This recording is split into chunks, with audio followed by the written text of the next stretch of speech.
a gente está falando aí de uma ex-mulher que levou 15 facadas. E aí, nessa história toda, a mãe, para entrar na frente, tentou defender a filha, infelizmente não resistiu. E quando a gente diz que a violência doméstica atinge toda a família, de casos como esse que nós estamos falando, mães, pais, filhos que tentam defender essas mulheres e acabam perdendo a vida ou então ficam com as marcas dessa violência aí para sempre.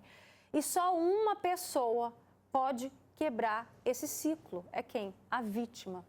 E esse vai ser o assunto de agora. Vem cá, participa com a gente. Eu recebo a psicóloga Elza Leite. Obrigada, Elza, pela sua participação. Doutor Rivelino Amaral, advogado criminalista, já vai começar explicando para a gente um caso como esse. Ele matou a ex-sogra. Se enquadra na Lei Maria da Penha, doutor? Boa tarde. Claro. Então, a lei ela fica tentando se atualizar à realidade atual, né? Então, assim, em 2006 nós criamos a Lei Maria da Penha, para esses crimes cometidos em relação da convivência das pessoas, criamos o botão do pânico, medidas protetivas, então o Estado fica buscando atender a essas demandas. O Estado não é onipresente, ele não pode estar em todos os lugares ao mesmo tempo. O Estado, quando eu digo, é a polícia, né? Especialmente a polícia militar, que é a polícia que está na rua, que faz a nossa defesa no dia a dia. Então, a lei ela fica trazendo mecanismos para proteger as pessoas. Criamos também, em 2015, o crime de feminicídio, quer dizer, com a pena mais alta que tem no Código Penal, que é de 30 anos. Então, quer dizer, a lei existe, as punições existem, o Estado fica criando mecanismos para tentar proteger as mulheres vítimas que são a todo tempo, como as matérias estão trazendo, mas, infelizmente, esses crimes acontecem. Nesse caso específico, sim, vai estar abarcado pela Lei Maria da Penha. Se, eventualmente, ficar constatado, por exemplo, a intenção de tirar a vida, enfim, um crime de feminicídio. Perfeito.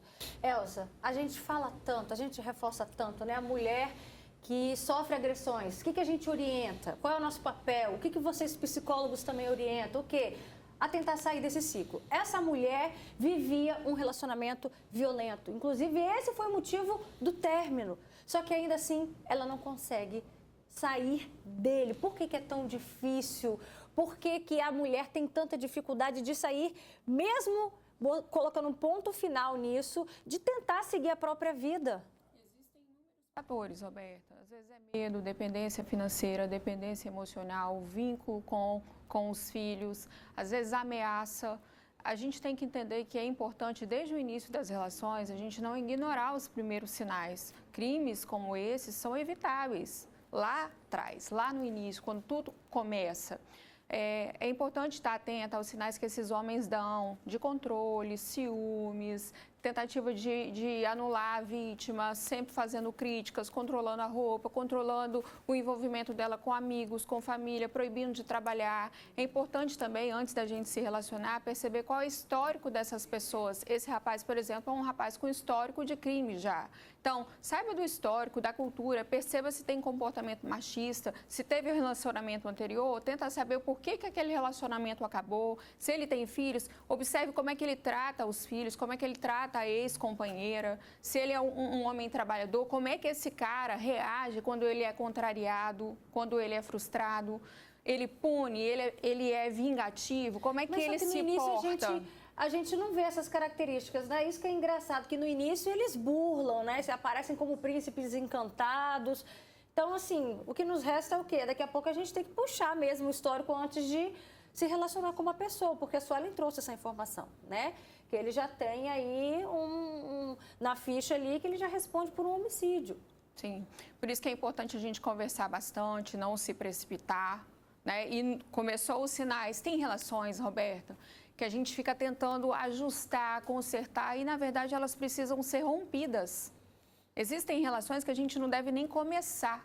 Quem dirá tentar consertar alguma coisa? As mulheres precisam estar muito atentas, principalmente aquelas que são solteiras, mães solteiras, separadas, mulheres com uma condição financeira muito boa ou mulheres que são muito vulneráveis do ponto de vista emocional, do ponto de vista financeiro. É a oportunidade perfeita para um homem desse nível buscar uma mulher dessa fragilizada e fazer um estrago na vida dela e na vida da família inteira. Você sabe, Roberta, que o CNJ ele fez um estudo por conta da preocupação do aumento do crime de feminicídio e ficou constatado que o crime de feminicídio ele não acontece de uma hora para outra, como ela colocou. Ele mostra sinais. Primeiro são as ameaças verbais, depois as agressões físicas e, por último, o feminicídio, né? O estudo do CNJ aponta e deixa isso muito claro. Então, as pessoas precisam mesmo ficarem atentas aos primeiros sinais. O problema é que o relacionamento das pessoas é movido por paixão, por amor. E aí as pessoas ficam cegas, porque elas acreditam que aquilo vai passar, elas querem que aquilo dê certo, né? Então, é muito difícil você quebrar um paradigma. E outra coisa que cai mais na minha seara é assim, que eu já disse também. O que faz as mulheres se encorajarem e, de fato, comunicarem? Porque ela precisa comunicar ao Estado, ela precisa tomar uma postura, ela precisa sair desse ciclo vicioso. Um dos fatores é ela perceber e entender que o Estado está preparado para protegê-la, para recebê-la, se eventualmente ela chamar a ajuda do Estado. Quer dizer, se ela comunicar, por exemplo, que foi agredida, se ela precisar voltar para a mesma casa, ela vai ser agredida de novo e vai ser morta. Exatamente. Então, quer dizer, ela precisa saber que se ela comunicar, o Estado vai poder, por exemplo, retirar esse homem de dentro da casa, proibir esse homem de se aproximar, retirar a mulher de dentro da casa com os filhos, proteger essa mulher. Então, essa função do Estado é muito importante, né? Quer dizer, dela entender e perceber que o Estado está preparado para recebê-la nesses casos, porque senão ela não consegue sair, porque ela está dependente física, emocional, financeira. Então, quer dizer, a figura do Estado é muito importante. E até da sociedade, né? Quer dizer, a gente também tem um papel importante, que se a gente perceber que está havendo do vizinho uma agressão, enfim, que é aquela história de em briga de marido e mulher não mete a colher, mete sim, a gente precisa. Então, é um conjunto de fatores, né? Mas, a meu sentir, o mais importante é a mulher perceber que se ela eventualmente precisar, o Estado vai acolhê-la, vai protegê-la e vai impedir que ela seja agredida novamente. A gente tem aí ferramentas. Isso não é fácil, né? Para isso, né? Nem todas, não são todos os casos que a gente vê, de fato, isso acontecendo na prática, mas a gente tem que usar as nossas ferramentas, essas ferramentas a nosso favor. E olha só, em 2021, gente, teve um caso chocante. Lembra do caso da Karina de Freitas, de 20 anos? E também a mãe dela, a Silvanete dos Santos Freitas, de 38 anos. Elas foram mortas a tiros pelo ex-marido de Karina, em Vila Velha. Primeiro, ele foi ao bairro Zumbi dos Palmares e matou a ex-sogra. Depois, ele seguiu para o galpão de material reciclável, onde a Karina trabalhava, e atirou também contra ela. Adenilton de Jesus Nascimento dos Santos, de 29 anos, não aceitava o fim do relacionamento e decidiu, por vingança, tirar a vida das duas. Pela internet eu vou conversar agora com a dona Marlete, a mãe da Silvanete e a avó da Karina, que foram mortas covardemente. E ela vai falar pra gente, né, como que é essa dor, dona Marlete, ouvir mais uma história se repetindo. Obrigada pela sua participação. Posso falar? Pode sim. É uma dor que a gente está carregando para sempre, essa dor, né? Perder duas pessoas da minha família, minha neta e minha filha, não foi fácil, não está sendo fácil. E para a gente vive por viver, mas ter alegria mais a gente não tem. Ele destruiu a nossa vida. E qual é o sentimento que a senhora tem quando as histórias se repetem? Igual essa que aconteceu ontem. Muitas saudades, fico triste de saber o que aconteceu também com esse pessoal aí, essa menina que morreu, essa senhora que morreu para defender a filha, igual a minha filha foi defender a filha dela, né? Eu fico triste, muito triste mesmo, que isso venha acabar, que não continue fazendo isso com as pessoas, principalmente as mulheres são parte frágil. Ele já apresentava, no início do relacionamento, esses sinais de ser uma pessoa violenta?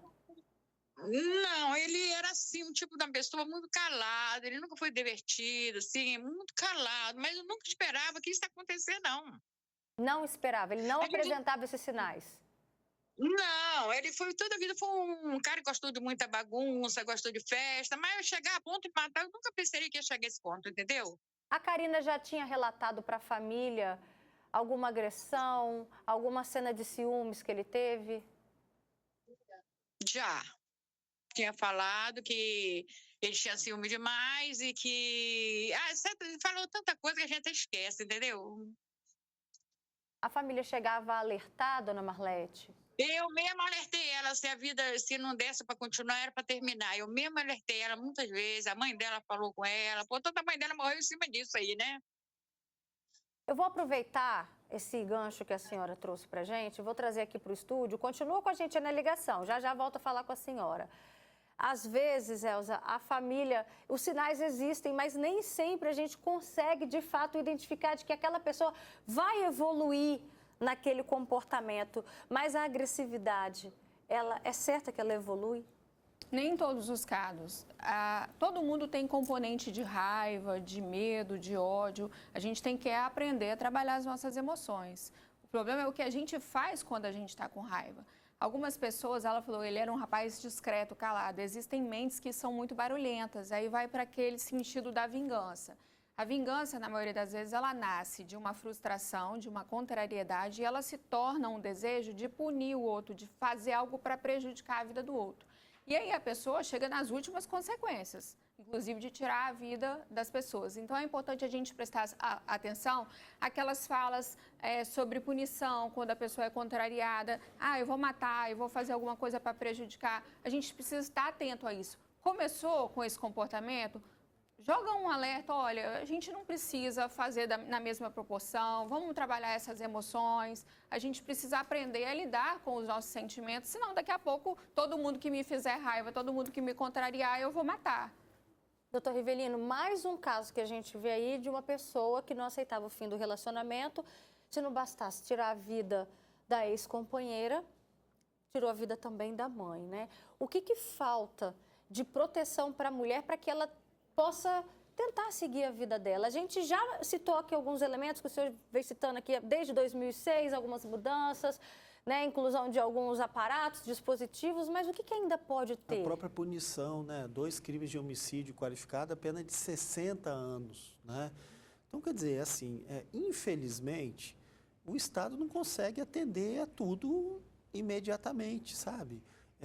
E o que ocorre? Para que o Estado haja, para que evite que crimes dessa natureza aconteça, ele precisa saber, as pessoas precisam dar conhecimento, porque imagina, ó, nesse caso, por exemplo, dessa senhora, infelizmente aconteceu esse duplo homicídio, se o Estado sabe, eventualmente ele aplica alguma medida, né? Uma medida de protetiva de afastamento, de proibição de aproximação, de uso de tornozeleira eletrônica, um botão do pânico, porque se o Estado não sabe, ele não consegue agir. Porque eu imagino, ó, se essa pessoa pega a arma, ela vai num lugar, tira a vida de uma pessoa, vai no outro lugar, tira a vida de outra pessoa, o Estado não consegue agir. Infelizmente, o Estado não consegue estar em todos os lugares ao mesmo tempo. Então, o papel da sociedade de comunicar, de trazer essas demandas para que o Estado possa efetivamente aplicar suas medidas, aplicar a lei, é muito importante, porque senão ele não consegue agir. Sabe? Porque tem um imediatismo, quer dizer, a pessoa perdeu a cabeça, como a Elza colocou, às vezes o comportamento dela é introspectivo, mas ela não aceita um não, e ela vai agir no outro dia sem que ninguém tenha comunicado ao Estado. Não tem como o Estado agir e não tem como culpar o Estado, sabe? Porque assim, o Estado fica trazendo mecanismos, trazendo pena. Imagina, a punição pode chegar a 60 anos de reclusão, de prisão, então uma pena altíssima. As pessoas têm mania de dizer, no Brasil não tem lei, não tem pena. Tem lei, imagina, um caso dessa natureza, a pessoa pode ficar presa 60 anos, sabe? Mas o Estado precisa ser impulsionado, ele precisa ser comunicado, ele precisa ter números para ele poder fazer ações Enfim... Mas número a gente tem, né? Inclusive muito, nós e somos alarmante, né? líder nesse Inclusive, a ranking. gente discute até assim, será que esses números já existiam e agora as mulheres estão tomando mais força para dizerem ou se eventualmente estão aumentando mesmo, né? A gente nem tem certeza dessa informação. E olha só, teve outro caso também que chocou todo mundo, né? Em março do ano passado, gente, olha isso, o padrasto matou a enteada, que tentou defender a mãe das agressões. Angélica Otto Hammer e a irmã, uma adolescente de 14 anos, foram esfaqueadas ao tentarem socorrer a mãe, Evanilda Otto, de 45 anos, que já havia sido ferida com um facão pelo companheiro Valdeni Plaster, de 47 anos, durante uma briga. Ao ouvirem os gritos da mãe, o que as irmãs fizeram? Elas correram para ajudá-la. Só que nesse momento, elas também foram esfaqueadas por Valdeni. Angélica não resistiu e ela tinha apenas 23 anos. E o sonho dela, gente, era ser modelo. E aí a gente se pergunta, Elza, movidos por qual sentimento, né? Igual esse caso que a gente está trazendo hoje. O alvo era a ex-companheira, mas ele acabou matando a mãe. Nesse agora que a gente contou nessa história, o alvo era a mãe, mas acabou matando a filha. Qual é o sentimento? Sempre a vingança é a grande motivação. Esse fenômeno que aconteceu aí nesse caso, chama-se complexo de Medea. É quando os filhos são mortos na tentativa de punir um dos pais. Foi o que a pessoa fez. Assim, a vingança leva o ser humano para casos extremos, chocantes, que a gente tem dificuldade até de acreditar que o ser humano é capaz de chegar àquele ponto. Então, a gente tem que ter muita atenção quando esses sentimentos começar a nos invadir, para que a gente comece a trabalhar. E se você está se relacionando com uma pessoa que você percebe que é vingativa, ligue seu alerta, porque você pode virar um alvo. Já começa, então, com esse sinal, né? Sim. A pessoa que tem esse sintoma vingativo. E a gente vai ver agora o depoimento da Carla. Olha só, a mãe dela foi vítima de feminicídio e, se não bastasse, a filha também sofreu ameaças. Ela era cadeirante e ele matou ela com a faca de serra no pescoço. Além dele matar a minha mãe, ele ainda teve coragem de falar que vai fazer o mesmo comigo que minha filha. Ele ameaçou a gente até no tribunal. Então eu peço que a justiça não solte ele tão cedo. Ele não merece ser solto. Ele me ameaçou e me ameaçou minha filha também, de 12 anos. Dona Carla, obrigada pela sua participação, viu? E aí a gente aproveita aqui a presença do doutor Rivelino, né? Porque casos como esse, ele está preso, mas o medo dela é assim que ele sair, é que ele faça, que ele tente algo contra a Carla, né, que é a pessoa que participou com a gente agora, até mesmo com a filha dela, né? Como a pessoa pode se proteger? Então, veja, olha, se uma testemunha comunica ao juiz, ao delegado, à autoridade mais próxima, que ela está sendo ameaçada de qualquer forma, esse é, inclusive, um dos motivos que gera a prisão das pessoas. Porque a regra no nosso país é que as pessoas respondam aos processos em liberdade. A Constituição fala isso. Todas essas pessoas têm o direito de responder o processo em liberdade, independente do crime que tenha cometido. Mas tem exceções, quer dizer, se essa pessoa representa risco para o processo, quer dizer, se ela pode fugir, se ela representa risco para a sociedade, se ela está ameaçando as testemunhas, se as pessoas têm medo dela, se ela estiver solta, ela pode continuar cometendo crimes, mas isso precisa ser comunicado, sabe? Isso pode agravar a pena dele? Ele ainda não foi julgado. Pode agravar a pena dele e pode mantê-lo preso por mais tempo, sabe? Então, se essa pessoa tem medo ou se ela está sendo ameaçada, se ela comunica isso para o juiz, se o juiz toma conhecimento, o juiz precisa tomar conhecimento, é isso que eu estou dizendo, essas demandas precisam chegar. Então, se o juiz toma conhecimento, certamente essa pessoa fica presa, o juiz não solta, porque efetivamente é o que eu expliquei, o Estado não vai poder estar vigiando todo mundo o tempo todo, se ele solta essa pessoa, ele pode ir lá e matar essa testemunha. Então, esse é um dos motivos de manter as pessoas presas, embora a Constituição diga que as pessoas têm o direito de responder o processo em liberdade. E olha só esse outro caso, a filha da Márcia foi assassinada pelo companheiro. Ela conseguiu que ele fosse preso, mas o crime mudou a vida da família. A minha filha Claudiane Fernanda, ela ainda ficou uma semana viva antes de falecer. E ela mesma disse, mãe, ela não queria nem que eu prestasse queixa. E os médicos insistindo, e ela falava para mim, não, mãe, eu tenho medo do que ele pode fazer com a senhora, com meus irmãos. E ela faleceu, e eu postei a cara dele, e eu sou mãe, né? Movi os céus e terras e coloquei ele na cadeia.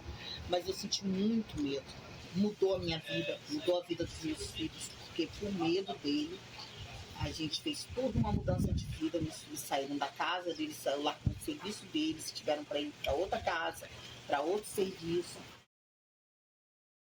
Obrigada pela sua participação também. E aí, Elza, o depoimento dela traz um aspecto muito interessante, que a filha já tinha tomado ciência do grau de violência que ele poderia representar, só que ela não contava para a mãe, com medo da aceitação da mãe não querer que a filha continue aquele relacionamento, porque é o que o doutor Rivelino disse, chega um momento que a gente também está envolvida, né?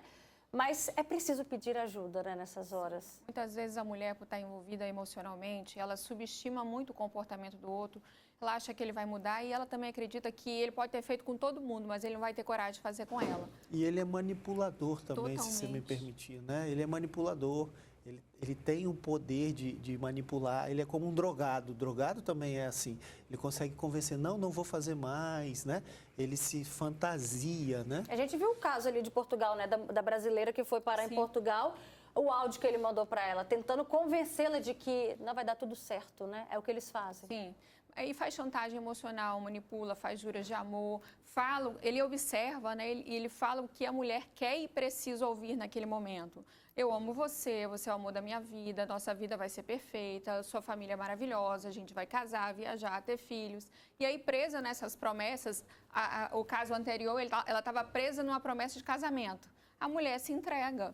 E aí, para não ser contrariada pela família, para que esse rapaz não seja rejeitado, às vezes a gente mascara informações importantes e a gente se proíbe de se proteger e de fazer com que as pessoas nos ajudem também. Então, mulheres, por favor, não se calem, né? Usem todo esse direcionamento que o doutor passou de levar para o Estado, levar para a delegacia o que você está vivendo e pede ajuda nas pessoas ao seu entorno, da sua família, da sua igreja, da sua comunidade, porque a gente precisa, como sociedade, dar as mãos e tentar cada vez mais diminuir esses índices que estão muito é um risco assustadores. não só para a gente, como a gente está mostrando aqui, é para a família inteira. Para a família toda, os filhos. A irmã da Liliene, gente, foi assassinada pelo companheiro que conviveu com ela por 18 anos. Acredite, vamos ver.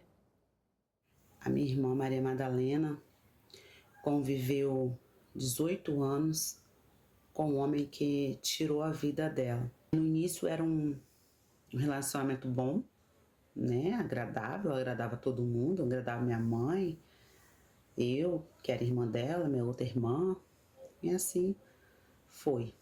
Com o tempo foi começando a ficar abusivo, né, e ela não conseguia sair dele.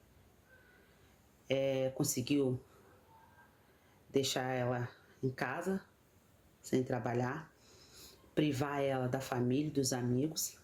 Por outro crime que ele cometeu, ele foi preso, ficou 4 anos e meio. Minha irmã viveu esses 4 anos e meio, né? Ficou linda, ela era linda, né?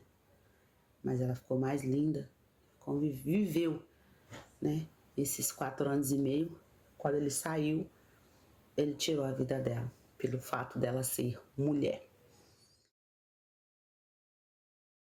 A sua participação, os nossos sentimentos, viu? E olha só, tem um comentário aqui da Fabi, ela diz que está tentando se livrar e não consegue. Ela diz até que levava uma vida normal.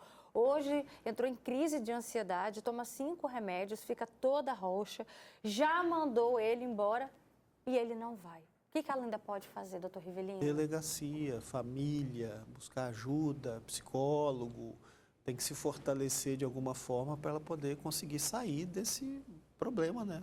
Mas às vezes consegue sair, que foram os casos que a gente mostrou, ainda assim eles vêm atrás, não aceitam o fim do relacionamento e é por isso que a gente tem que contar com as ferramentas que estão aí. Inclusive da sociedade, das pessoas, dos vizinhos, da família. E não é fácil para o Estado, porque uma ação criminosa pode acontecer à noite, né, num dia inesperado. Então, é um conjunto de fatores que precisam existir para proteger as mulheres, né? Então, quer dizer, o Estado precisa fazer a parte dele, a sociedade, a família, a própria mulher, é um conjunto de fatores. E, infelizmente, mesmo assim, com todos os mecanismos com toda a conscientização, infelizmente, os crimes continuam acontecendo. Bianca Batista também participa. Ela diz: eu vivo com medo que o pior aconteça com a minha irmã.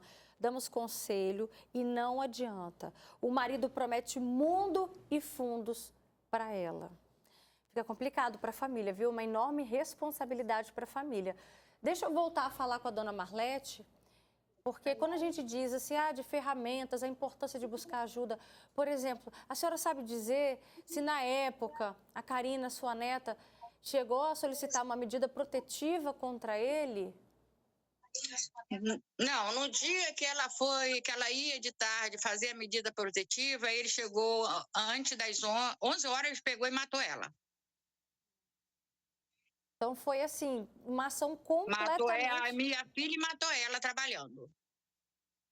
Dona Marlete, a gente agradece imensamente a sua participação. Agora, o que eu desejo é que ele fica o resto da vida dele preso, que esse homem não pode ser solto. Nem ele, nem esses outros que estão aí.